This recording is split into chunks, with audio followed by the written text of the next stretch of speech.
हे बाळ माझ्यासाठी येत नाही. नॉर्मली लोक विचार काय करतात, येणारं बाळ म्हणजे टू कम्प्लीट द फॅमिली, आमचं कुटुंब, आमच्यासाठी आलंय, हम दो हमारे दो, बस एवढं 4 लोकांचं कुटुंब. एवढा छोटासा विचार करून जर आपण ह्या बाळाला जन्माला घालत असू, तर हे बाळ जन्माला आल्यानंतर कुठेतरी नोबेल विनर बनेल, काहीतरी भारतरत्न बनेल, याची शक्यता आहे का? म्हणजे मुळात पर्पजच नाही आहे आपल्याकडं. आपण दुकानात गेलो आणि 5 रुपयाचा पेन जरी खरेदी केला ना, तर असाच उगीच खरेदी करत नाही, त्याच्यावरती मागं काही ना काहीतरी कारण असतं.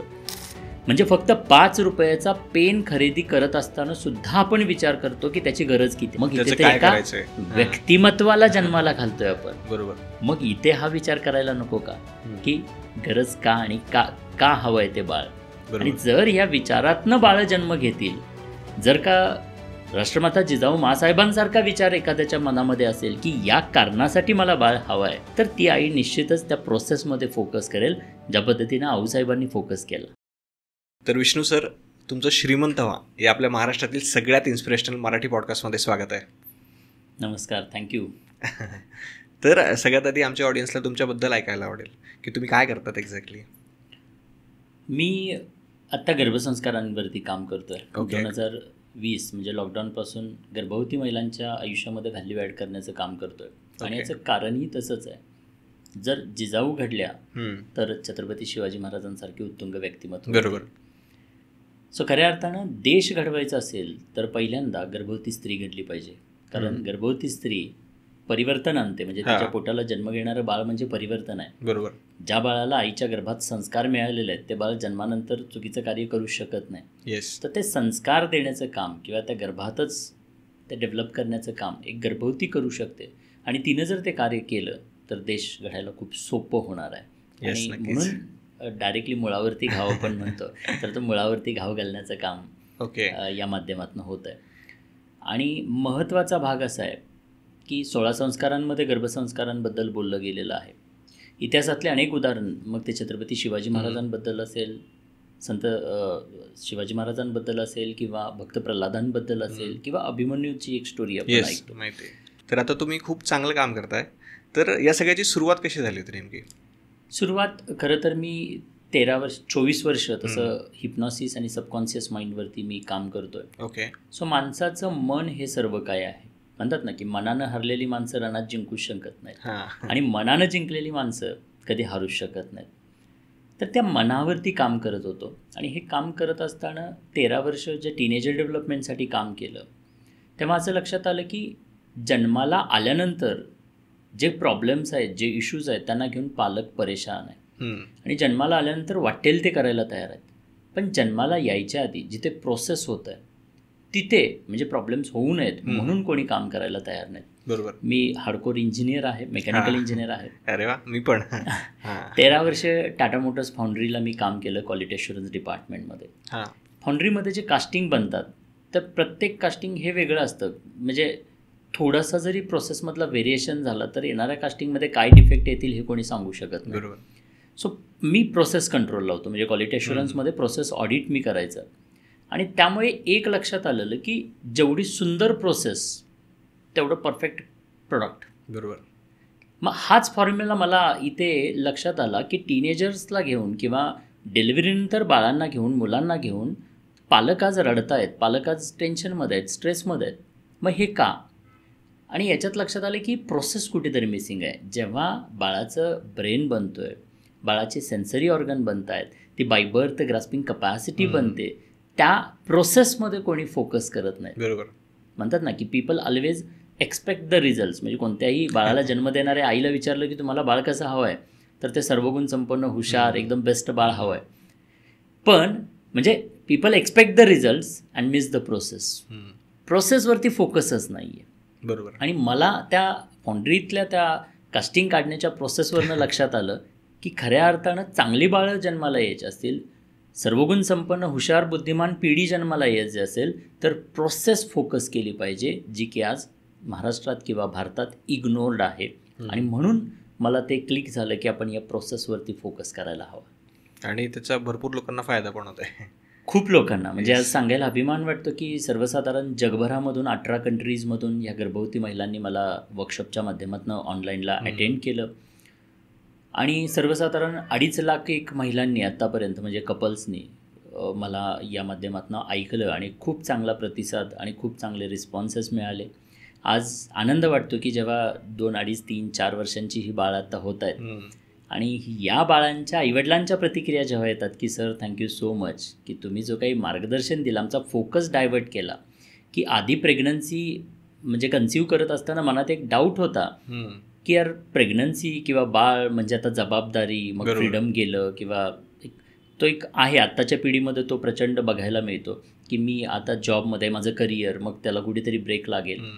तर जेव्हा हे या प्रोसेसला मला ऐकलं लोकांनी, प्रोसेस किती महत्त्वाचं आहे हे जेव्हा समजलं आणि त्यांनी ती फॉलो केली, जेव्हा ते रिझल्ट्स मिळाले किंवा ते बाळं पाहिली, त्यावेळेला आज पालक मला फोन करतायत की सर थँक्यू सो मच की तुम्ही आमचे वेळेतच डोळे उघडले, आम्हाला त्याची जाणीव करून दिली आणि म्हणून हा मौल्यवान वेळ जो आहे 9 महिन्यांचा तो आम्ही आमच्या बाळासाठी काहीतरी करू शकलो आणि थँक्यू की तुम्ही ते आम्हाला करण्यासाठी मार्गदर्शन केलं.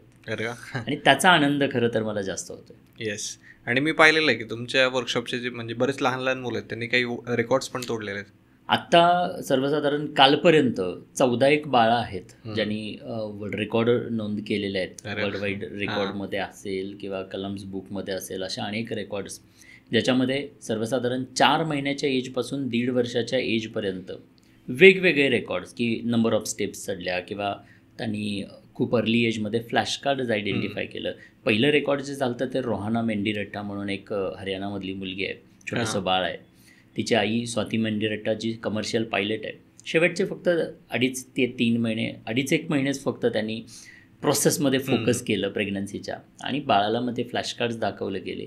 4 महिन्याची रोहाना असताना 100पेक्षा अधिक फ्लॅश कार्ड तिने आयडेंटिफाय केलं आणि वर्ल्ड रेकॉर्ड बनलं. सो असे कालपर्यंत 14 रेकॉर्ड्स असे बनलेले आहेत. आणि मला असं वाटतं की ते याच्यानंतर 100 लवकरच पार करतील. नक्कीच. आणि आमचं याच्यावरती रिसर्च पेपरचं काम चालू आहे. एक रिसर्च पेपरसुद्धा आम्ही पब्लिश केला आणि आत्ता जो WHO जो माइलस्टोन चार्ट आहे तर त्या माइलस्टोनच्या अगेन्स्ट ही जी बाळं आहेत म्हणजे ज्यांच्या आयांनी प्रेग्नन्सीच्या प्रोसेसमध्ये काम केलं, फोकस ठेवला, ती जी बाळं आहेत ती बाळं त्या WHOच्या माइलस्टोन चार्टपेक्षाही कितीतरी आधी तो चार्ट किंवा ती माइलस्टोन्स अचीव करताना आपल्याला जाणवत आहेत. आणि इट इंडिकेट्स की खरंच काहीतरी त्याचा प्रभाव आणि परिणाम आपल्याला बघायला मिळतो आहे. आणि याच्यावरतीच आता आम्ही थोड्या दिवसात, येणाऱ्या दिवसात काम सुरू आहे. काही दिवसात तो पुढचा रिसर्च पेपर पब्लिश होईल की ज्यांनी केलं आणि नाही केलं, म्हणजे त्या बाळांमध्ये काय फरक दिसतोय, आईंमध्ये काय फरक आहे, याच्यावरती आम्ही रिसर्च पेपर पब्लिश केला. तर बाळांमध्ये नेमका किती फरक पडला हे सुद्धा मेजरमेंटचं काम किंवा रिसर्च पेपरचं काम चालू आहे. लवकरच तो पूर्ण होईल. नक्कीच. आणि याच्यातून मला पण आनंद आहे की आजची आपली जी काही ऑडियन्स आहे त्यांना पण एक व्हॅल्यू ऑफ इन्फॉर्मेशन नक्कीच मिळेल. नक्कीच. कारण जसं मी म्हटलं की लोकांना प्रोसेसबद्दलचा अवेअरनेस नाही. मला म्हणायचं नाही की लोक करत नाही आहेत. लोक का करत नाही आहेत तर तर त्यांना त्याची जाणीव नाही आहे. जेव्हा जाणीव होते त्यावेळेला आपण अवेअर होतो आणि आपण ॲक्शन्स घ्यायला लागतो. स्वतःहून काहीतरी आपल्याकडे तो अवेअरनेस नाही आहे. जो अवेअरनेस जिजामातांना होता, म्हणजे जिजाऊ आऊसाहेबांना हा अवेअरनेस 400 वर्षापूर्वी होता, म्हणून ते छत्रपती शिवाजी महाराजांना घडवू शकले. बरोबर. मग तोच अवेअरनेस जिजाऊंचे बाळकडू या कार्यशाळेच्या माध्यमातून किंवा गर्भसंस्कार या कार्यशाळेच्या माध्यमातून लोकांपर्यंत पोहोचवला जातो आहे. आणि आज जे ऑडियन्स श्रोते ऐकतायत निश्चित त्यांनासुद्धा तो कुठेतरी अवेअरनेस येईल याची मला खात्री आहे. येस. तर आपण सुरुवातच करूया समजा गर्भसंस्कारपासून. तर आपण सगळ्यांनी स्टोरी ऐकलेली आहे अभिमन्यूची. समजा की आपण ऐकतो की अभिमन्यूने गर्भात असतानाच चक्रव्यूहात कसा प्रवेश करायचा हे शिकून घेतलेलं होतं. तर याबद्दल तुमचं काय मत आहे? म्हणजे ॲक्च्युली कसं असतं की ही प्रोसेस एका दिवसात होत नाही. एकदा ऐकलं आणि ते शिकलं असं नाही आहे. मी ऐकलेली, माझ्या ऐकवेत असणारी स्टोरी अशी आहे की जेव्हा लेबर पेन्स होत होत्या त्यावेळेला प्रचंड असह्य अशा लेबर पेनच्या वेळेला पिताजी म्हणजे अर्जुन त्या ठिकाणी उपस्थित होते. आणि पत्नीचं लेबर पेनमध्ये होणारा जो त्रास आहे तो कुठेतरी त्रास कमी व्हावा, तिचं लक्ष डायव्हर्ट व्हावं या हेतूनं त्या शेवटच्या क्षणाला अर्जुन पत्नीला ती स्टोरी सांगत होते. का तर ती स्टोरी ऐकत असताना ती कुठेतरी डायव्हर्ट होईल आणि त्या स्टोरीचं गर्भात असणाऱ्या अभिमन्यूवरती परिणाम होतो. त्यांनी ती ऐकली आणि ती स्टोरी लक्षात होती. अशा प्रकारची ही स्टोरी आहे. ओके. सो जसं हे शेवटच्या क्षणाला झालेला हा प्रकार आहे, तसंच 9 महिने बाळ वाढत असताना दररोज जर का अशा प्रकारचा चांगला सुसंवाद जर का आई करत गेली, उदाहरणच द्यायचं झालं तर छत्रपती शिवाजी महाराजांचं उदाहरण देऊ शकतो की पर्पज. आईला बाळाला जन्माला घालायच्या आधी काय मिळालं तर पर्पज मिळाला. मला बाळ हवं आहे, पण कशासाठी? नॉर्मली आत्ता जेव्हा मी कपल्सना प्रश्न विचारतो की तुम्हाला बाळ का हवं आहे, आणि त्यावेळेला त्यांच्या डोळ्यांसमोर एक प्रश्नचिन्ह असते की यार आम्ही तर विचारलंच नाही, विचारच केला नाही, बस लग्न झालं म्हणून आम्ही बाळाला जन्म देण्याचा निर्णय घेतला. पण जिजाऊ माँसाहेबांनी असं केलं का? तर नाही, त्यांना बाळ हवं होतं एका कारणानं, एका रिझननं. आणि ते रिझन काय होतं तर हिंदवी स्वराज्य. आईच्या लक्षात आलं की आपला कोणता राजा नाही, आपलं कोणतं स्वराज्य नाही आहे. एका बाजूला लखोजीराव जाधव स्वतःचे वडील, एका बाजूला पती शहाजीराजे भोसले, आणि हे दोघेही एकमेकांच्या विरोधात लढत आहेत. यांनी त्यांच्या भावाला मारलं, यांनी त्यांच्या दिराला मारलं. या पद्धतीनं आपलीच रक्ताची नाती आपल्याच लोकांचा बळी घेत आहेत. आणि याचं रिझन ज्या वेळेला ह्या स्त्रीनं म्हणजे आऊसाहेबांनी शोधलं त्यावेळेला लक्षात आलं की ह्याचं का होतं आहे का? तर आपला कोणी राजा नाही, आपली लोकं कोणाकडे तरी नोकरी करतायत, सरदारकी करतायत. आणि मग तिथे सरदारकी करत असताना आपल्याच लोक आपल्याच लोकांच्या विरोधात लढत आहेत आणि आपल्याच लोकांचा बळी जातो आहे. मग हे कुठेतरी रोखायचं असेल तर आपल्याला कोणीतरी वाली असायला पाहिजे, आपलं स्वराज्य असायला पाहिजे, आपला राजा असायला पाहिजे. म्हणजे ती आतमधून आलेली ती चिंगारी आपण म्हणू शकतो. आणि त्या एका विचारातनं मग आईनं निर्णय घेतला की येस, हे जर बदलायचं असेल तर मला अशा एका बाळाला जन्माला घालावं लागेल जे बाळ हिंदवी स्वराज्य निर्माण करेल. त्यामुळे आईनं निर्णय घेतला की आता जे येणारं बाळ आहे हे बाळ माझ्यासाठी येत नाही. नॉर्मली लोक विचार काय करतात, येणारं बाळ म्हणजे टू कम्प्लीट द फॅमिली, आमचं कुटुंब, आमच्यासाठी आलाय, हम दो हमारे दो, बस एवढं 4 लोकांचं कुटुंब. एवढा छोटासा विचार करून जर आपण ह्या बाळाला जन्माला घालत असू तर हे बाळ जन्माला आल्यानंतर कुठेतरी नोबेल विनर बनेल, काहीतरी भारतरत्न बनेल, याची शक्यता आहे का? म्हणजे मुळात पर्पजच नाही आहे आपल्याकडं. आपण दुकानात गेलो आणि 5 रुपयाचा पेन जरी खरेदी केला ना तर असाच उगीच खरेदी करत नाही, त्याच्यावरती मागं काही ना काहीतरी कारण असतं. म्हणजे फक्त 5 रुपयाचा पेन खरेदी करत असताना सुद्धा आपण विचार करतो की त्याची गरज किती आहे. मग इथे ते एका व्यक्तिमत्वाला जन्माला घालतोय आपण. बरोबर. मग इथे हा विचार करायला नको का की गरज का आणि का हवं आहे ते बाळ. आणि जर ह्या विचारातनं बाळ जन्म घेतील, जर का राष्ट्रमाता जिजाऊ माँसाहेबांसारखा विचार एखाद्याच्या मनामध्ये असेल की या कारणासाठी मला बाळ हवं आहे, तर ती आई निश्चितच त्या प्रोसेसमध्ये फोकस करेल ज्या पद्धतीनं आऊसाहेबांनी फोकस केला. ओके. आणि आपण नॉर्मली गर्भसंस्कार हा शब्द बऱ्याच वेळेस ऐकतो समजा, पण ज्यांना माहिती नाही आहे किंवा ज्यांना थोडंसं जास्त इन्फॉर्मेशन त्याच्याबद्दल घ्यायची, त्यांना काय सांगाल तुम्ही की एक्झॅक्टली काय असतं? नाही, खूप चांगला प्रश्न केलात. कारण मला एक असं जाणवतं की गर्भसंस्कार हा वर्ड, हा शब्द डोळ्यांसमोर आला की असं वाटतं की काहीतरी धार्मिकता, पूजापाठ. पण मला सर्व श्रोत्यांना आणि तुम्हाला सर्वांना सांगायचं आहे की गर्भसंस्कार म्हणजे कोणता धार्मिक विधी नाही आहे. माझी डेफिनेशन गर्भसंस्कारांबद्दलची काय तर गर्भसंस्कार म्हणजे त्या गर्भवती स्त्रीचं भावनिकदृष्ट्या कणखर आणि खंबीर असणं. गर्भसंस्कार म्हणजे त्या आईचं 9 महिन्यांसाठी happy, active, creative, energetic, peaceful, stable आणि पॉझिटिव्ह असणं म्हणजे गर्भसंस्कार आहे. जन्म घेणारं बाळ हे फक्त शरीरानं जन्म घेत नाही, त्या शरीरासोबत आतलं जे सॉफ्टवेअर आहे, इंटरनल पर्सनॅलिटी आपण म्हणतो किंवा internal EQ, IQ, AQ, CQ हे सारे क्वेश्चन्स आपण म्हणतो. तर हे इंटरनल पूर्ण सॉफ्टवेअर कम्प्युटरच्या लँग्वेजमध्ये तो OS आतमध्ये बनतो आहे आणि त्याच्यासाठी काम केलं पाहिजे. आपण प्रामुख्यानं फक्त शरीरासाठी काम करतो, त्या शारीरिक डेव्हलपमेंटसाठी काम करतो, पण त्या शरीराला चालवणारं जे सॉफ्टवेअर आहे, मन आहे, त्या भावना आहेत, त्याच्या डेव्हलपमेंटसाठी कुठेतरी आपण काम करत नाही आणि त्याच्यावरती काम केलं गेलं पाहिजे. यालाच अनुसरून मी अजून एक सांगेन की मी ज्या पद्धतीनं हा विषय लोकांसमोर मांडला तर मला सांगायला खूप कौतुक वाटतं की गर्भसंस्कार हा भाग कुठेतरी बघितलं तर हिंदुत्व किंवा एक विशेष धर्म, जात याच्याविषयी जोडला गेला. पण आज जेव्हा मी माझ्या पद्धतीनं हा विषय मांडला तर आज अनेक म्हणजे प्रत्येक जाती धर्माचे, मग ते मुस्लिम धर्माचे असो, शीख असो, ख्रिश्चन्स असो, अशा सगळ्या जाती धर्माचे लोक आज आपल्याकडे गर्भसंस्कारांचे पाठ गिरवत आहेत किंवा अशा अनेक आया आपल्याला बघायला मिळतील की ज्यांनी वेगवेगळ्या या जाती धर्मातल्या आयांनी आपल्या बाळासाठी गर्भसंस्कारांचं हे धडे घेतले आणि स्वतःच्या बाळाला गर्भात डिझाईन केलं. म्हणजे इंजिनिअरिंगच्या लँग्वेजमध्येच काय तर it's a designing, it's a time of designing, it's a time of. त्यामुळे इथे लक्ष द्यायला हवं. ओके. आणि हे एक्झॅक्टली कधी सुरू करायला हवं? म्हणजे तसं पाहायला गेलं तर गर्भसंस्कारांच्या आधीसुद्धा एक संस्कार येतात, ते म्हणजे बीजसंस्कार. म्हणजे काय आता बीजसंस्कारांचा अर्थ काय की ज्यावेळेला एखादं कपल बाळासाठी प्रयत्न करते तर त्या कपलनं आधीच म्हणजे शुद्ध बीजापोटी फळे रसाळ गोमटी असं संत तुकाराम महाराज म्हणतात. तर बीज चांगलं असलं पाहिजे. शेतकऱ्याचंच उदाहरण घ्या ना. शेतीमध्ये चांगलं उत्पादन घ्यायचं असेल तर काय शेतकरी करतोय की चांगली जमीन कसदार असायला पाहिजे, बीज उत्कृष्ट असायला पाहिजे. जेव्हा हे चांगलं बीज आणि चांगली जमीन असेल तयार होईल आणि जेव्हा मग ती पेरणी केली जाईल योग्य हंगामामध्ये तेव्हा ते एक योग्य पीक किंवा योग्य उत्पादन मिळतं.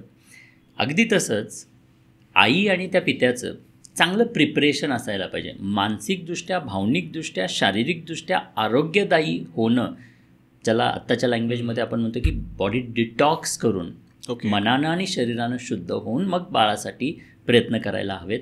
म्हणजे प्रेग्नन्सीच्या प्लॅनिंगपासून खऱ्या अर्थानं याची सुरुवात होते म्हणायला हरकत नाही आहे. आणि एक प्रश्न मात्र येतो जो तर तुम्ही विचारला की गर्भसंस्कार नेमकं कोणत्या महिन्यात चालू करायला पाहिजे. तर असा त्याला कोणता महिना नाही आहे. आज तुम्हाला जर समजतं आहे तुम्ही प्रेग्नंट आहात तर आजपासून तुम्ही हे करायला पाहिजेत. त्या विशेष प्रयत्न करायला पाहिजेत. म्हणजे फोकस्ड एफर्ट. आता आंब्यांचा सीझन आहे, मी त्याच्यावरून एक एक्झाम्पल देत असतो की बरेचदा लोक म्हणतात की सर म्हणजे गर्भसंस्कार करायला पाहिजेतच का किंवा का करायला पाहिजेत. तर माझं त्याला असं उत्तर असतं की pregnancy not by chance, it is always bye choice. ती बाय चॉईस असायला पाहिजे. आणि बाय चॉईसचा अर्थ काय तर जसं तुम्ही मँगोच्या सीझनमध्ये लास्ट सीझनमध्ये जेवढे काही मँगोज खाल्ले त्याच्या ज्या काही कोया होत्या, त्याचे जे बी होते, त्या बियांमधले किती झाडं तयार झाली असतील? फार म्हणजे कमी, नसल्यासारखीच. म्हणजे आपण जर काही डझन आंबे खाल्ले असतील किंवा 100 आंबे खाल्ले असतील तर त्या 100 आंब्यांमधनं किमान 2, 5, 10 किंवा 100 झाडं तयार झालीत का? तर म्हणजे पर्सेंटेज किंवा शक्यता पाहिली तर 1% सुद्धा शक्यता नाही. कारण 1% जरी असती तर आज प्रत्येक माणसावाटी मागे एक झाड म्हटलं तर प्रत्येक वर्षाला अशी कितीतरी झाडं झाली असतील. म्हणजे 1% सुद्धा नाही आहे. का तर त्या कोया आपण ते आंबे खाल्ले आणि कोया आपण अशाच फेकून दिल्या म्हणून झाडं उगवली नाहीत. पण बाय चॉईस म्हणजे काय, त्या कोया जर का आपण घेतल्या आणि पर्पजफुल एका चांगल्या जमिनीमध्ये पेरल्या असत्या, त्याची निगा घेतली असती, त्याला पाणी दिलं असतं, खत पाणी दिलं असतं, तर त्या 100 कोयांपैकी किती झाडं तयार झाले असतील? बरेचसे झाले असते. म्हणजे काय, इथे तुम्ही पर्पजफुली प्रयत्न केला, बाय चॉईस विचारपूर्वक प्रयत्न केला. म्हणून म्हणजे त्या फेकल्या गेलेल्या प्रत्येक कोईमध्ये एक जीव होता, एक झाड होतं. पण त्याला जर का तुम्ही लक्ष दिलं असतं तर त्या त्याच कोईमधनं एक झाड तयार झालं असतं. प्रेग्नन्सीमध्ये सुद्धा असंच आहे. म्हणजे त्या गर्भात आलेल्या प्रत्येक म्हणजे त्या गर्भवती स्त्रीच्या माध्यमातून एक उत्कृष्ट व्यक्तिमत्व घडू शकलं असतं जर का त्या प्रोसेसमध्ये लक्ष दिलं गेलं असतं. बरोबर. आणि म्हणून प्रोसेस महत्त्वाची आहे. तर इथे या पद्धतीनं प्रत्येक गर्भवतीनं लक्ष द्यायला हवं असं माझं मत. म्हणजे सुरुवातीपासूनच. ओके. आणि आणखी आपण म्हणतो की याच्याबद्दलचे असे गैरसमज कुठले आहेत की बऱ्याच लोकांना असं वाटतं की हे आहे पण तसं नाही आहे? गैरसमज असे म्हणजे भरपूर आहेत. बरेचदा असं वाटतं की ते पोटावरती काहीतरी म्युझिक लावलेलं आहे, बाळ काही तिथून ऐकत नाही आहे. खऱ्या अर्थानं बाळ हे त्या आईच्या शरीराचा हिस्सा आहे, कारण ते तिच्या प्लॅसेंटाशी जोडलं गेलेलं आहे. उदाहरणार्थ हा माझा हात आहे, हा माझा हात माझ्या शरीराशी जोडला गेलेला असल्या कारणानं माझ्या भावनांचा, माझ्या विचारांचा, माझ्या मूडचा या हातावरती परिणाम होतो आहे. बरोबर. अगदी तसंच ते बाळ आज वेगळी पर्सनॅलिटी आहे का तर नाही आहे. त्या आईच्या प्लॅसेंटाबरोबर जोडलं गेलेलं आहे. त्या बाळाचं पालनपोषण जे काही गर्भात होतं आहे त्या आईच्या शरीरासोबत होतं आहे. त्यामुळे आईच्या भावनांचा सुद्धा त्या बाळावरती परिणाम होत असल्या कारणानं आई ज्या पद्धतीनं आणि जशी राहील, भावनात्मकदृष्ट्या जशी राहील तसंच ते बाळ राहणार आहे, तसंच ते बाळ वाढणार आहे. त्यामुळे आईला हॅपी ठेवणं, आईला आनंदी ठेवणं, आईला म्हणजे एका चांगल्या वातावरणात ठेवणं हे आज खऱ्या अर्थानं गरज आहे. आणि ही याला गर्भसंस्कार म्हणतो. बाहेरून तुम्ही काय देता, जसं की बाहेरून पोटावरती म्युझिक लावलेलं आहे तर त्याचा एवढा फरक पडत नाही. एन्व्हायरमेंटचा फरक पडतो. म्हणजे उदाहरणार्थ कुठल्या एन्व्हायरमेंटचा, बरेचदा आता महाराष्ट्रातली किंवा देशातली परिस्थिती बघितली तर सास बहुचे झगडे किंवा ते घराघरात चाललेले आहेत. पण प्रेग्नन्सीमध्ये विशेषतः काय होतं की या गर्भवती महिलेला तसं वातावरण आपल्याकडे मिळत नाही. घरातलं वातावरण बिघडलेलं असतं, ते सासू काहीतरी टॉन्टिंग करते. इवन आज गर्भसंस्कारांच्या कार्यशाळेला एखादी महिला बसली तर पाठीमागून टॉन्टिंग चालू असतं की आम्ही काही बाळांना जन्म दिला नाही का, आम्हाला पोरं झाली नाहीत का, आता ही शानी आली, गर्भात असल्यापासूनच बाळाला शिकवायला लागली. म्हणजे हे निगेटिव्हिटीज आहेत. तुमचा काळ वेगळा होता, तुम्ही दिलात, निसर्गानं निर्माण केलेल्या त्या प्रोसेसप्रमाणे बाळ जन्म घेत आहेत, पण विशेष प्रयत्न केलं तर विशेष बाळ घडू शकतं. त्यामुळे असं टॉन्टिंग करणं थांबवायला पाहिजे आणि घराघरातल्या सासूनं, त्या प्रत्येक पतीनं त्या गर्भवती महिलेसाठी एक एन्व्हायरमेंट द्यायला पाहिजे. मी आता उदाहरण दिलं ना की चांगलं बीज आणि चांगली जमीन जर का असेल तर चांगलं झाड येणार आहे. बरोबर. पण त्या चांगल्या बीज आणि चांगल्या मातीतनं म्हणजे जमिनीतनं आलेलं जे चांगलं झाड आहे ते चांगलं उत्पादन देणारच आहे. पण त्याच चांगल्या उगवलेल्या झाडाला जर का मी पॉली हाऊस दिलं म्हणजे कंट्रोल्ड एन्व्हायरमेंट दिलं तर तेच झाड 10 पटीनं अधिक उत्पादन देणार आहे. बरोबर. मग ते controlled environment is nothing but the गर्भसंस्कार. येस. मग घरातल्या त्या गर्भवती स्त्रीला त्या सासूकडून, सासऱ्याकडून, त्या पतीकडून, घरातल्या प्रत्येक मंडळीकडून ॲप्रिशिएट केलं गेलं पाहिजे. तिला काहीही करून, लक्षात घ्या हार्मोनल इम्बॅलन्सेस होत आहेत, ती कुठेतरी चिडचिड करते, तिच्या भावनांमध्ये फरक घडलेला आहे. अशा परिस्थितीमध्ये तिला टॉन्टिंग करून किंवा तिला टॉर्चर करून, जास्त फ्रस्ट्रेट करून तुमचा काही फायदा होणार नाही, त्या घरच्यांचा किंवा समाजातल्या कुठल्या व्यक्तीचा फायदा होणार नाही. बरोबर. पण तुम्ही या काळात जर का तिला भावनिकदृष्ट्या सपोर्ट दिलात, त्याला कणखर आणि खंबीर बनायला, आनंदी राहायला मदत केलीत, तर ती फक्त एकटी आई आनंदित राहत नाही, तिच्या गर्भात वाढत असणारं बाळ आनंदित राहत आहे, त्याच्यावरती चांगले परिवर्तन होत आहेत. आणि म्हणून घरच्यांनी तिला तसं एन्व्हायरमेंट प्रोव्हाइड केलं गेलं पाहिजे. ओके. सो मिथ काय की घरातलं आजचे मिथ म्हणण्यापेक्षा परिस्थिती काय तर घरातली कोणी सपोर्ट करत नाही आहेत. तर जर असे कोणी सासू सासरे किंवा असं पती जर का आज आपल्याला ऐकत असेल तर मी जरूर सांगेन की तुम्ही एक वेळ ड्रायफ्रूट्स आणि फ्रूट्स तिला खायला नाही दिले तरी चालतील, म्हणजे द्यायला हवेत, ते बदलतं घरातलं गुड न्यूज मिळाल्यानंतर. पण त्याच्याही बरोबर घरातलं एन्व्हायरमेंट आधी चांगलं द्या, कारण मनानं कणखर आणि खंबीर बनणं गरजेचं आहे त्या बाळाचं सुद्धा. बरोबर. म्हणतात ना की धार तलवार में नाही, तलवार चलाने वाले के मन में होनी जरुरी आहे. सो चांगल्या बाळाला जन्म घालायचा असेल तर आई चांगली असायला पाहिजे, आईचं मन कणखर आणि खंबीर असायला पाहिजे.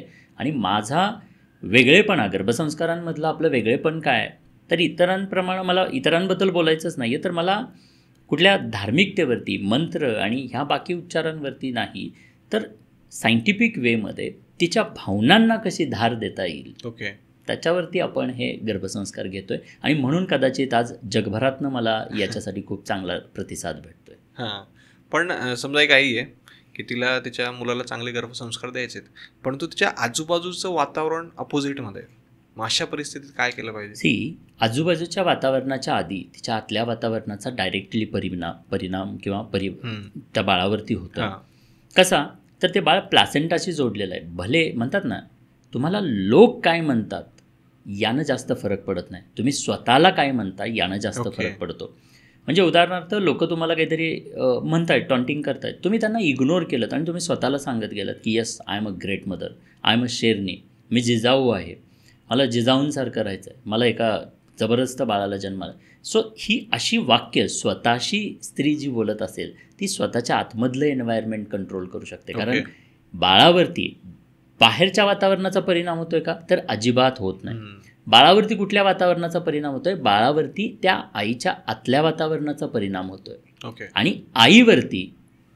आईच्या आतल्या वातावरणावरती कोणाचा परिणाम होतोय तर बाहेरच्यांचा. म्हणजे बाहेरच्यांचा डायरेक्टली बाळावरती परिणाम होत नाही, आईवरती परिणाम होतोय आणि आईचा त्या बाळावरती परिणाम होतोय. त्यामुळे आईनंच जर का निर्णय घेतला की बाहेरचे काय म्हणायचे ते म्हणू देत, मला फरक पडत नाही, मी ग्रेट आहे, मी जबरदस्त आहे, मी वाघी नाही, मी शेरने, म्हणतात ना शेर के बच्चे को शेर का बच्चा कहा जाता है. मग त्या आईला मी सांगतो की तू पण शेरने आहेस, स्वतःला कमी समजू नकोस आणि तू तशी राहिलीस. माझं म्हणजे मी नेहमी सांगत असतो, ऑब्झर्वेशन आहे, मी माझ्या आईला पाहिलेलं नाही आहे. मी 8 किंवा 9 महिन्याचा असेल त्यावेळेला आई वारलेली आहे आणि मला तिला परत कधी पाहता आलं नाही. पण मी माझ्या मित्रांमध्ये, समाजामध्ये अनेक अशा आई पाहिल्या नातेवाईकांमध्ये की ज्या कणखर आहेत. ज्या घरातली स्त्री कणखर आहे ना ते घर कणखर आहे, तो समाज आणि तो देशसुद्धा कणखर आहे. त्यामुळे स्त्रीनं कणखर असलं पाहिजे.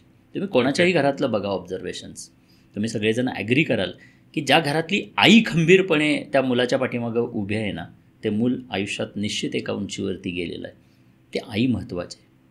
म्हणजे तुम्हाला बेसिकली म्हणायचं की आजूबाजूचं वातावरण किती निगेटिव्ह असू द्या, तुम्ही स्वतःला सांभाळा. येस. ओके. आणि स्वतः ती जबाबदारी आईनं घेतली पाहिजे. ती जागरूकता आईला जर मिळाली, त्याचा अवेअरनेस जर आईला मिळाला.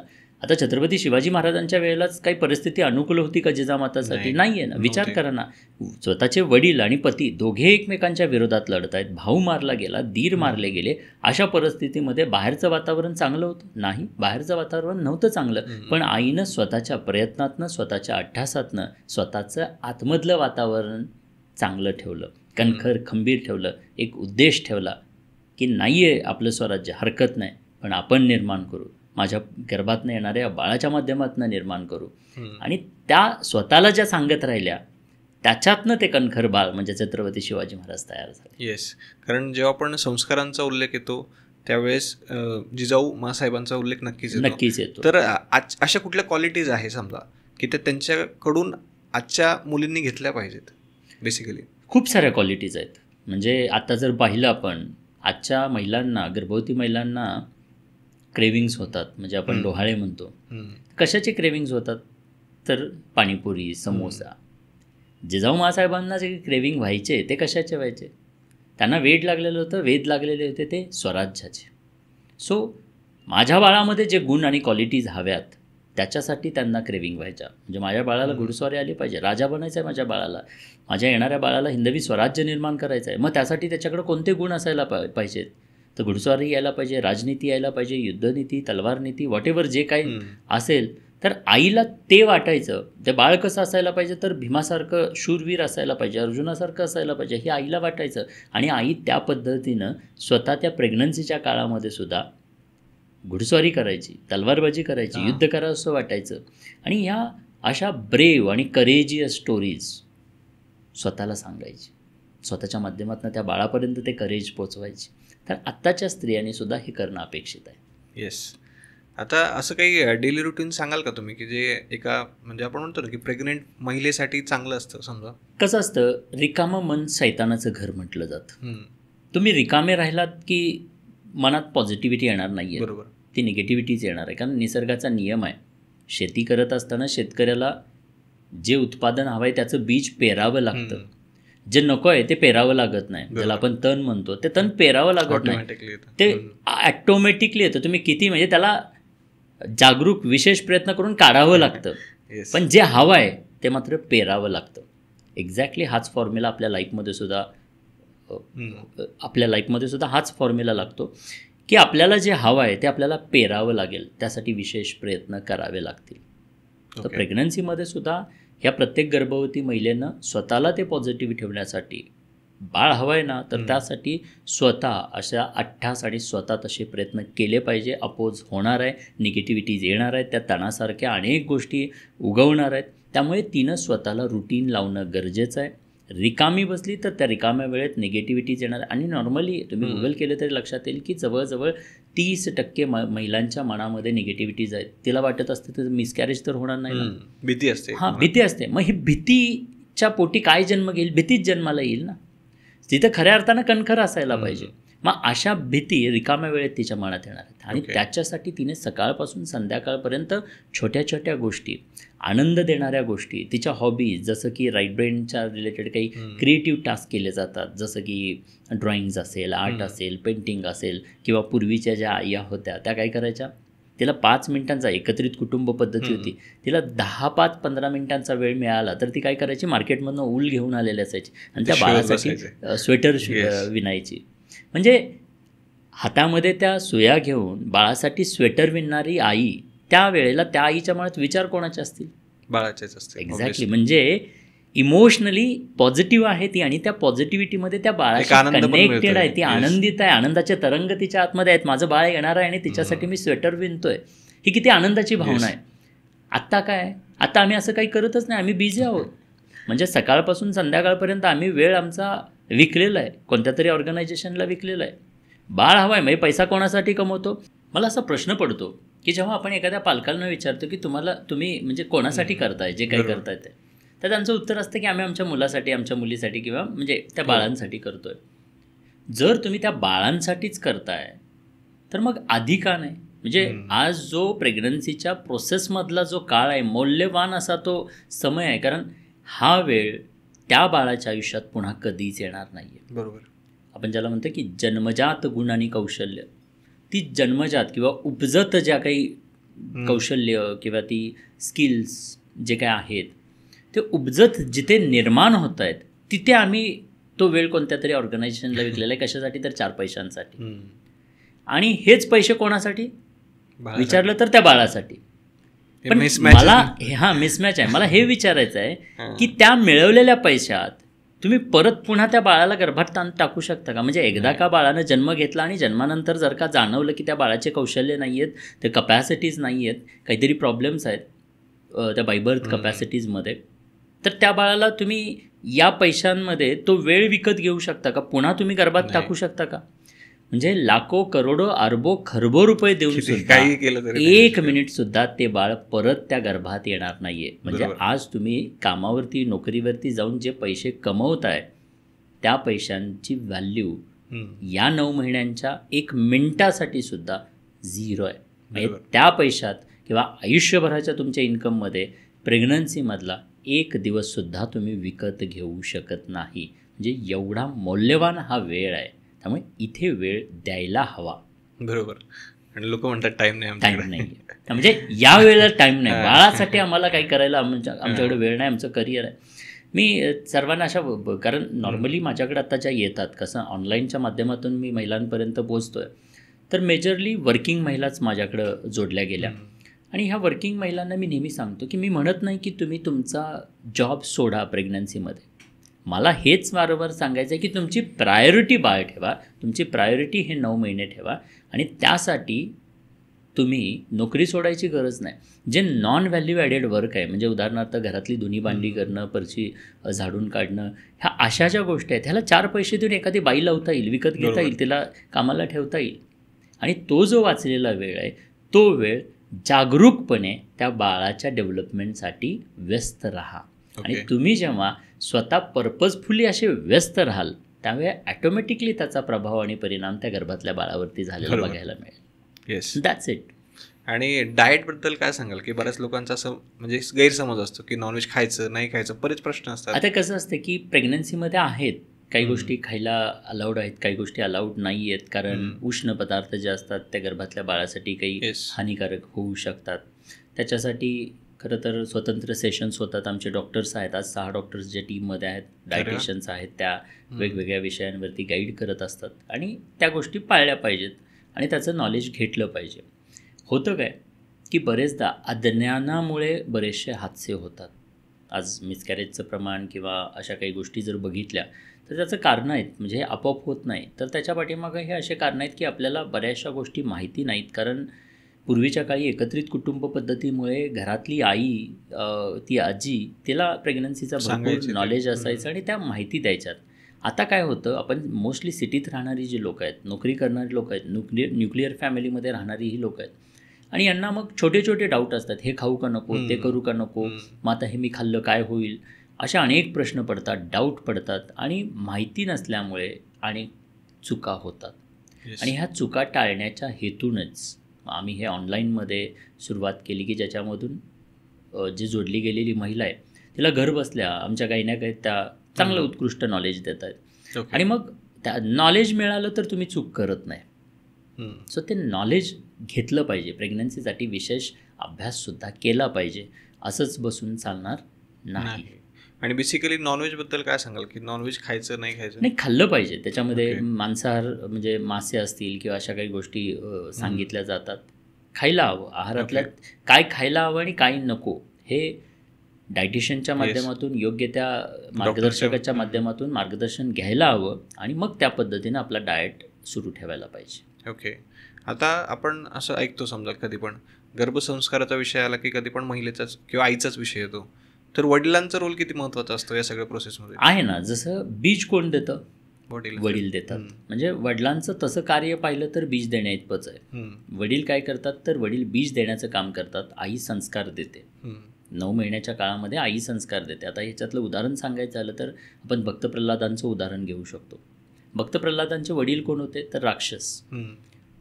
सो 9 महिन्याच्या या प्रोसेसमध्ये राक्षसाचं बीज असताना सुद्धा ती आई साधुसंतांच्या आश्रमामध्ये 9 महिन्यांसाठी वातावरण देते, चांगलं एन्व्हायरमेंट देते आणि त्या एन्व्हायरमेंटचा मग त्या भक्त प्रल्हाद गर्भास्थित अवस्थेमध्ये असणाऱ्या भक्त प्रल्हादांवरती परिणाम होतो आणि भक्त प्रल्हाद एक म्हणजे देवस्वरूप अशा एका चांगल्या भक्तामध्ये त्यांचं गणना होते. सो वडील बीज देण्याचं कार्य करतात. आता वडिलांचं कार्य इथं तसं पाहिलं तर संपतं, पण त्या आईला चांगला सपोर्ट कारण कुठल्याही गर्भवती महिलेला जर एक्सपेक्टेशन्स असतील तर ते सर्वात आधी एक्सपेक्टेशन कोणाकडून असतात? नवऱ्याकडून असतात. कारण हा काळ खूप क्रुशियल असतो स्त्रीबद्दल. म्हणजे डिलिव्हरी ही स्त्रीला पुनर्जन्म म्हटलेलं आहे, स्त्रीसाठी पुनर्जन्म म्हटलेलं आहे. या काळात तिला पतीशिवाय दुसरं काही सुचत नसतं. म्हणजे पतीकडून भावनात्मक सपोर्टची गरज असते. आणि बरेचदा म्हणजे प्रॉब्लेम काय की आपण मेल्सना त्या स्त्रियांच्या त्या क्रुशियल त्या टाईममधल्या महत्त्वपूर्ण त्यांच्या भावनात्मक सपोर्टबद्दलची जाणीव नाही आहे. आणि आपण आपल्या तंद्रीत असतो, आपण आपल्या कामामध्ये बिझी असतो, आपण त्या स्त्रीकडे लक्ष देत नाही. इतर वेळी लक्ष देत नाही, इट्स ओके, पण प्रेग्नन्सीमध्ये निश्चित लक्ष द्यायला पाहिजे.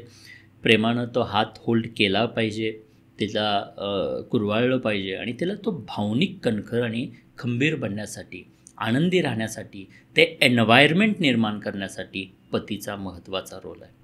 डायरेक्टली पती काही करत नाही, बीज देणं एवढं एक काम आहे, पण बीज दिल्यानंतर बीज वाढत असताना आईला एन्व्हायरमेंट देण्याचं काम पतीचं आहे.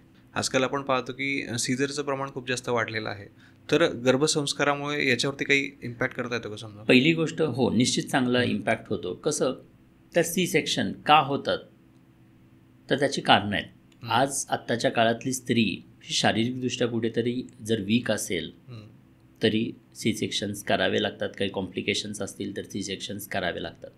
पण शारीरिक अपंगत्व म्हणणार नाही, शारीरिक विकनेसच्या आधीही खऱ्या अर्थानं विकनेस कशाचा आहे तर मानसिक विकनेस आहे. कसा? मानव प्राण्याला परमेश्वरानं काय दिलेलं आहे की बुद्धी दिलेली आहे. बरोबर. आपण जेव्हा एकत्रित येतो तेव्हा आपण गॉसिप करतो, काहीतरी चर्चा करतो आणि त्या गॉसिपमधून काही निगेटिव्हिटीज ज्याला आपण लिटल व्हाईस म्हणतो तो मनामध्ये जाऊन बसतो. होतं काय, लेबर पेन म्हणून लेबर पेनबद्दलची जी काही म्हणजे भीती ती भीती कुठेतरी मनामध्ये प्रोग्राम झालेली असते. आता ह्या स्त्रीनं आयुष्यात कधी याच्या आधी डिलिव्हरी झालेली नाही आहे, ही फर्स्ट डिलिव्हरी आहे, फर्स्ट एक्सपिरियन्स आहे. बट त्याच्या आधी कोणाकडून तरी ऐकलेलं आहे आणि तो IQ जो काही आतमध्ये भीती जाऊन बसलेला आहे, म्हणजे रियालिटीला फेस करायच्या आधीच ही स्त्री मनानं हारलेली आहे की मला जमणार नाही. आणि ही जी मानसिकता आहे या मानसिकतेमुळे खऱ्या अर्थानं जास्त सी सेक्शन करावे लागतात. ओके. मी जे वारंवार सांगतोय की मानसिकदृष्ट्या कणखर आणि खंबीर असणारी स्त्री उत्कृष्ट बाळाला उत्कृष्टपणे जन्माला घालू शकते. सो मनानं हरता कामा नाही आहे. इथे मनानं मानसिकदृष्ट्या स्त्री कणखर असेल आणि सांगत असेल स्वतःला की यस मी नॉर्मली एका जबरदस्त बाळाला जन्म देणार आहे, तर निश्चित ती आई तशा बाळाला जन्म देऊ शकते. मला इथे आवर्जून सांगावं असं वाटतं की आम्ही आमच्या ह्या प्रोसेसमध्ये म्हणजे ज्या महिला आमच्याकडे जोडल्या गेल्या आणि त्यांनी आमच्याकडे गर्भसंस्कार करतात, आम्ही त्याचं मॉनिटरिंग केलं आणि असं लक्षात आलं की जवळजवळ 60 ते 65% महिला नॉर्मली बाळांना जन्म देत आहेत. अशाही काही केसेस आम्हाला आढळल्या की पहिल्या डिलिव्हरीमध्ये सी सेक्शन होतं, बट सेकंड वेळेला त्या आमच्या या गर्भसंस्कारांशी जोडल्या गेल्या आणि ती कणखरता त्यांना मिळाली, आई खंबीर बनली, आई कणखर बनली आणि सेकंड डिलिव्हरीला नॉर्मली बाळाला जन्म दिला. अशा अनेक केसेस आपल्याला बघायला मिळतात. म्हणजे इथे त्या शारीरिकपेक्षा मानसिक कुठेतरी प्रभाव आज जाणवतोय आणि त्या मानसिक भीतीमुळे सी सेक्शन्स होत आहेत असं माझं स्पष्ट मत आहे. क्लिनिकली जे काही प्रॉब्लेम्स आहेत, काही कॉम्प्लिकेशन्स येतात, त्यासाठी तर होतात किंवा करावेच लागतात, बट त्याच्याहीपेक्षा मानसिकदृष्ट्या हरल्यामुळे मनातल्या त्या भीतीमुळे सी सेक्शन जास्त होत आहेत असं माझं मत आहे. ओके. आणि समजा जे पॅरेंट्स आहेत की ज्यांना बेबी कन्सिव्ह करायला थोडासा प्रॉब्लेम येतो, काही इश्यूज आहेत, तर मग त्याला आपण गर्भसंस्कारमध्ये काही सॉल्व्ह करू शकतो का? आता ज्याला आपण बीजसंस्कार म्हणतो याला आपण गर्भसंस्कार कधी स्टार्ट होतात? गर्भ राहिल्यानंतर. प्रेग्नन्सी कन्सिव्ह झाली, गुड न्यूज मिळाली की त्यानंतर गर्भसंस्कार होतात. त्याच्या आधी जे बीजसंस्कार आपण म्हणतो. सो जे प्रेग्नन्सी प्लॅनिंगमध्ये असणारे कपल्स आहेत त्यांनी स्वतःला डिटॉक्स केलं पाहिजे. आज Okay. इनफर्टिलिटीचे प्रॉब्लेम्स वाढत आहेत. आता इनफर्टिलिटी का आहे याचं जर रिझन आपण शोधलं तर नंबर 1 रिझन जे आहे ते स्ट्रेस. ओके. आज तो पती किंवा पत्नी हे दोघेही कपल्स जॉब करत आहेत. कुठेतरी जॉबचं प्रेशर असेल, कुठेतरी फायनान्शियल प्रेशर असेल, कुठेतरी अजून काही प्रेशर्स असतील आणि या स्ट्रेसमध्ये असताना, प्रेशरमध्ये असताना बॉडी आपली रिस्पॉन्स करत नाही. हा स्ट्रेस काढून टाकल्याशिवाय, कारण जे काही आजार होत आहेत आज, हार्ट रिलेटेड आजार असतील, म्हणजे BP किंवा अशा कुठलेही अनेक आजार समजा. डायबिटीज, याचं रूट जर का कुठेतरी बघितलं तर ते कुठेतरी कनेक्टेड तुमच्या स्ट्रेसशी आहे. मग हा स्ट्रेस फॅक्टर जो आहे तो कुठेतरी कमी व्हायला पाहिजे. ओके. आणि स्ट्रेस जर आपण काढून टाकला तर निश्चित नॅचरल कन्सेप्शन्स वाढताना आपल्याला जाणवत आहेत. आमच्याकडे अशा बऱ्याचशा गायनेकॉलॉजिस्टसुद्धा जोडल्या गेल्या ज्यांनी गर्भसंस्कार आपल्याकडे केले. आवर्जून मला सांगावं वाटतं की एक गायनेकॉलॉजिस्ट ज्यांचं शांभवी नाव आहे, तर त्या प्रेग्नन्सी प्लॅनिंगपासून होत्या. तर त्यांनी खूप छान पद्धतीनं आम्हाला ॲप्रिशिएट केली की प्रेग्नन्सी प्लॅनिंगपासूनच आम्हाला एवढा आनंदित बनायला तुम्ही शिकवलं आणि आमच्या आनंदामुळे आम्हाला नॅचरल कन्सिव्ह व्हायला मदत झाली. आज हजारो लोक आज आमच्याकडे जोडले गेलेले आहेत जे प्लॅनिंगपासून आहेत, ज्यांना इन्फर्टिलिटीचे प्रॉब्लेम्स आहेत. अशा काही महिला होत्या की 10-10 वर्ष कन्सिव्ह होत नव्हत्या. IUI, IVF कित्येकदा ट्राय केले, तेही फेल झाले. आणि जेव्हा स्ट्रेस फॅक्टर निघून गेला, आमच्याशी जोडल्या गेल्या, त्यांना एक रुटीन मिळालं, चांगली सवय लागली आणि येणाऱ्या 3-4 महिन्यातच त्यांना नॅचरली कन्सिव्ह झालं. अशा अनेक केसेस बघायला मिळतात. आवर्जून एक केस सांगेन, लक्ष्मी समांतरा बेंगलोरमधून आहेत, त्या सायंटिस्ट आहेत. त्यांनीही पहिल्या बाळानंतर दुसऱ्या बाळासाठी मोठा गॅप ठेवला आणि दुसऱ्या बाळाला प्रयत्न करत असताना दुसरं बाळ कन्सिव्ह होत नव्हतं आणि बरेचसे इश्यूज होते, बरेचसे प्रॉब्लेम्स होते. त्या आमच्यासोबत जोडल्या गेल्या. बरं, महत्त्वाचा एज फॅक्टर, कारण आज वयाचा कुठंतरी प्रभाव आणि परिणाम होतो. आणि मुळात काय होतं की अगदी 30-32 असताना सुद्धा मनात ती भीती आहे की माझं आता वय झालं, मला आता मी 32ची झाले, मग कन्सिव्ह होईल का? तर असं नाही. अशा सगळ्यांसाठीच मी सांगू शकतो की तुम्ही कणखर असला की कसा परिणाम होतो बघा. Lakshmi Samantara at the age of 43, 43व्या वर्षी आमच्याबरोबर जोडल्या गेल्या. जोडल्यानंतर जी काही मानसिक खंबीरता त्यांना मिळाली, मानसिकता त्यांची बदलली आणि त्यानंतर 43व्या वर्षी नॅचरली कन्सिव्ह करून त्यांनी हेल्दी बाळाला नॅचरली जन्म दिला. म्हणजे 44व्या वर्षी बाळाला जन्म दिला. आणि ही खरंच ग्रेट बाब आहे. आणि याच्यामध्ये तुमचे सगळ्यात जास्त एफर्ट्स आहेत. येस, म्हणजे माझे तर आहेतच. तर सरांच्या एफर्ट्ससाठी आपल्या या व्हिडिओला एक लाईक तर नक्कीच बनला पाहिजे. येस, माझे तर एफर्ट्स आहेतच. मी म्हणेन की मी फक्त रस्ता दाखवण्याचं काम करतो. खरं तर परिश्रम ते करतायत, कारण मी दाखवलेला जो रस्ता आहे, मी जे काही सायन्स सांगतोय त्या रस्त्यावरून ते चालण्याचं परिश्रम करतायत आणि म्हणून त्यांना रिझल्ट्स मिळतात. मी फक्त निमित्त आहे. ज्यावेळेस आपण गर्भसंस्काराबद्दल ऐकतो त्या बऱ्याच वेळेस गायत्री मंत्र किंवा बरेच असे मंत्रांबद्दल ऐकतात लोक. तर याच्याबद्दल तुमचं काय मत आहे? ॲक्च्युली मंत्रांच्या पाठीमागं सायन्स आहे. म्हणजे मंत्र जे आपण उच्चार करतो तर मंत्रोच्चारांच्या माध्यमातून फ्रिक्वेन्सीज निर्माण होतात. खरं तर त्या मंत्रांमध्ये नाही तर मंत्रांतनं निर्माण होणाऱ्या ज्या फ्रिक्वेन्सीज आहेत त्याचा परिणाम होत असतो. त्यामुळे हे करायला पाहिजे. आता विशेष जाती धर्माचे लोक म्हणतील की मग आम्ही हे मंत्रोच्चार करायचे का? लक्षात घ्या, कोणत्याही जाती किंवा धर्मासाठी मंत्र नाही आहेत. मंत्र हे त्या फ्रिक्वेन्सीजसाठी बोलले जातात. मंत्रांना अल्टरनेटिव्हसुद्धा सोल्युशन आहे. होतं नेमकं काय ह्याचं सायन्स थोडक्यात मी सांगतो की जेव्हा आपण मंत्र ऐकतो किंवा मंत्र बोलतो त्यावेळेला मंत्रांच्या माध्यमातून काही फ्रिक्वेन्सीज क्रिएट होतात आणि त्या फ्रिक्वेन्सीजमुळे आपल्या ब्रेनच्या फ्रिक्वेन्सीज रिड्यूस व्हायला मदत होते. आणि प्रेग्नन्सीमध्ये तुमच्या ब्रेनच्या फ्रिक्वेन्सी जेवढ्या रिड्यूस्ड राहतील, लो राहतील, तेवढं पीस आणि स्टॅबिलिटी यायला मदत होते. म्हणतात ना, म्हणजे फ्रिक्वेन्सी सायन्स, ब्रेनच्या फ्रिक्वेन्सीचं सायन्स असं सांगतं की lower the frequency higher the stability and higher the frequency lower the stability. म्हणजे ब्रेनच्या फ्रिक्वेन्सी जेवढ्या लो राहतील तेवढा पीस आणि स्टॅबिलिटी मिळतो, जेवढ्या हाय होतील तेवढी अस्थिरता येते.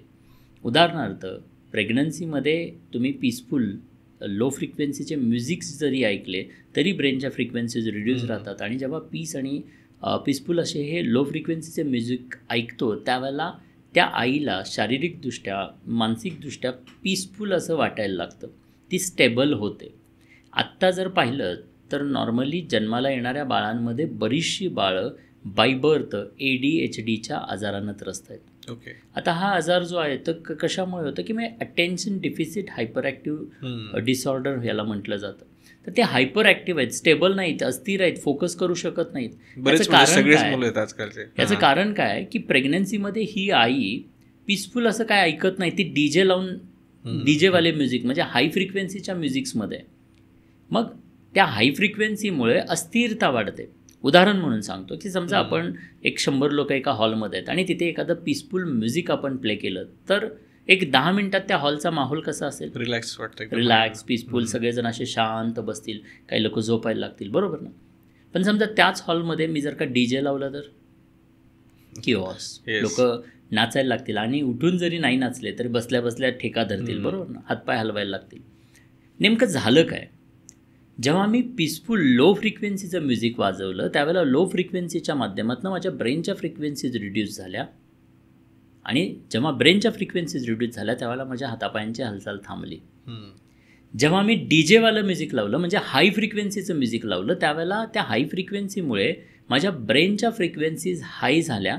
जेव्हा ब्रेनच्या फ्रिक्वेन्सीज हाय झाल्या त्यावेळेला माझे हातपाय चालायला लागले, म्हणजे मी हातपाय हलवायला लागलो, डान्स करायला लागलो, किओस झाला. मग व्हॉट इट इंडिकेट्स की ब्रेनच्या फ्रिक्वेन्सीज वाढल्या तर तुमची अस्थिरता वाढणार आहे. तुमच्या ब्रेनच्या फ्रिक्वेन्सीज कमी झाल्या तर तुमची अस्थिरता कमी होणार आहे, तुम्ही पीस आणि स्टॅबिलिटीला जाणार आहात. आजचा जो ज्वलंत प्रश्न आहे की बाय बर्थ ADHDचा प्रॉब्लेम आहे किंवा अस्थिर आहेत मुलं, हायपर ॲक्टिव्ह आहेत मुलं, ह्याचं रिझन काय आहे की आत्ताची म्हणजे जी गर्भवती स्त्री आहे ती मेडिटेशन करत नाही आहे, ती मंत्र बोलत नाही आहे किंवा लो फ्रिक्वेन्सीचे म्युझिक्स ऐकत नाही आहे. ह्या अशा गोष्टी न केल्यामुळे हे असे काही परिणाम आपल्याला बघायला मिळतात. स्वामी विवेकानंदांच्या आई स्वामीजींच्या वेळेला गर्भवती होत्या त्यावेळेला त्या अशा तासनतास मंदिरात जाऊन स्वतःला विसरून त्या ध्यानाच्या गाढ अवस्थेमध्ये जायच्या, म्हणजे ब्रेनच्या फ्रिक्वेन्सीच्या लो अवस्थेमध्ये राहायच्या आणि म्हणून स्वामीजीमध्ये आपल्याला ती स्थिरता, पीस बघायला मिळतो.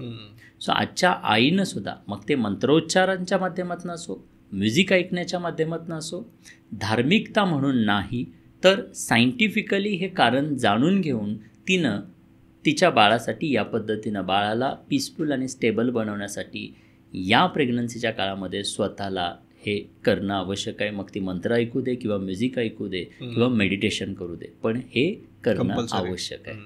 मला वाटतं की हे सायन्स आहे आणि हे सायन्स लोकांनी समजून घेतलं पाहिजे. येस. आणि आजकाल प्रत्येकजण मोबाईल वापरतो. आता मोबाईलची ही जी सवय आहे समजा ती अशा टायमाला केल्याने काय इम्पॅक्ट होऊ शकतो?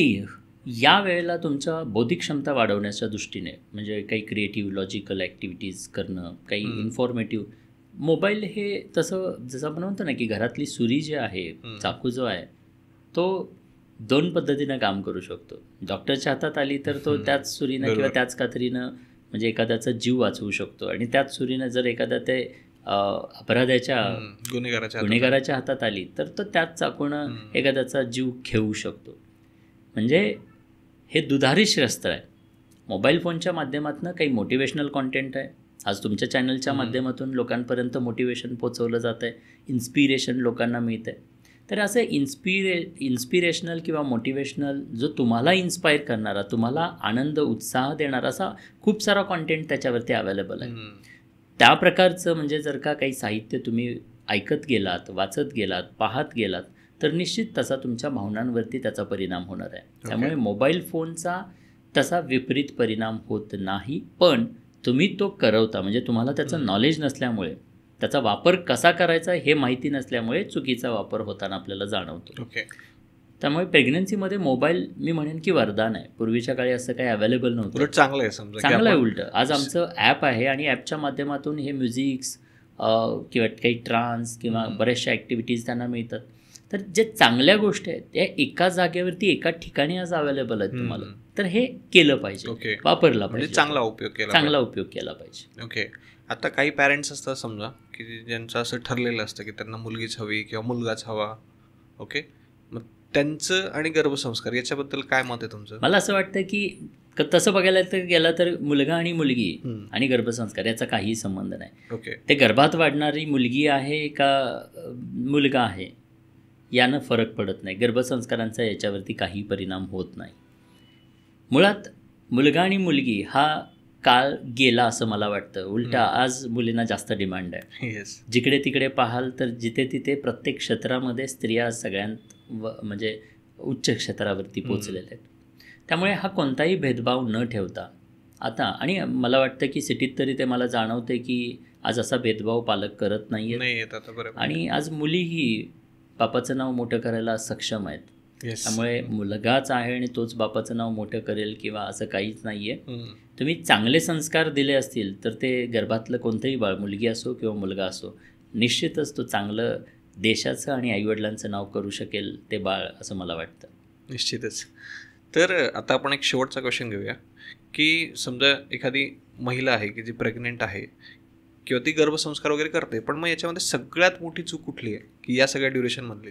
सगळ्यात मोठी चूक एकच आहे की जागरूक प्रयास न करणं, ज्याला आपण गर्भसंस्कार म्हणजे काय तर जागरूकपणे प्रयत्न ओके त्या बाळासाठी. आणि हे जागरूक प्रयत्न न करणे किंवा गर्भसंस्कार न करणे ही सर्वात मोठी चूक आहे असं मला वाटतं. ओके. तर Vishnu sir, thank you so much की तुम्ही आज इथं आले आणि आमच्या ऑडियन्सला एक खूप चांगला एपिसोड तुम्ही दिला. कारण मराठीमध्ये अशी माहिती मला वाटतं तरी माहिती आहे की फार कमी प्रमाणात लोकांपर्यंत अवेलेबल आहे आणि बरेचसे गैरसमज आहेत. येस, तर आजच्या पॉडकास्टच्या निमित्तानं लोकांचे अनेक गैरसमज निश्चितच दूर झाले असतील. तर thank you so much. Thank you so much. तुम्हीसुद्धा हा विषय तळागाळात लोकांपर्यंत पोहोचवण्यासाठी या चॅनलच्या माध्यमातून, पॉडकास्टच्या माध्यमातून मदत करत आहात आणि मला निश्चित खात्री आहे की तुमच्यामुळे, तुमच्या या पॉडकास्टमुळे निश्चित या महाराष्ट्रातल्या अनेक गर्भवती महिलांना याचा फायदा होईल आणि हा फायदा फक्त आणि फक्त तुमच्यामुळे होतो आहे. Yes. सो निश्चित खूप चांगलं काम तुम्ही करताय असं मी म्हणेन आणि खूप साऱ्या शुभेच्छा तुम्हाला थँक्यू सो मच. इथून पुढच्या अशाच चांगल्या कार्यासाठी धन्यवाद. येस, आणि जर समजा ऑडियन्सच्या मनात आणखी जर काही प्रश्न असलेच तर आपण डिस्क्रिप्शनमध्ये तुमच्या लिंक्स टाकून देऊ की जिथून ऑडियन्स डायरेक्टली तुम्हाला कॉन्टॅक्ट करू शकतो. Yes, okay. नक्कीच. तर thank you so much. Thank you so much.